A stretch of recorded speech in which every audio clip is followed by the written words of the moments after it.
বেটু, তোমাদের আজকে গ্রুপ স্টাডি আছে না? হ্যাঁ মম, আজকে তো আমাদের গ্রুপ স্টাডি। কে কে আসবে?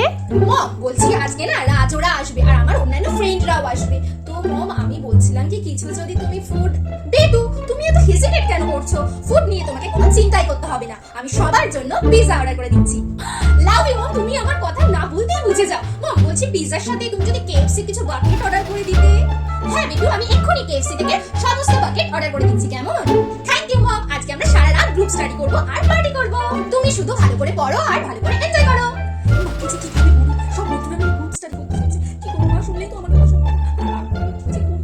কি রে মানু, না পড়তে বসে ওইভাবে ঘোরাঘুরি করছিস কেন?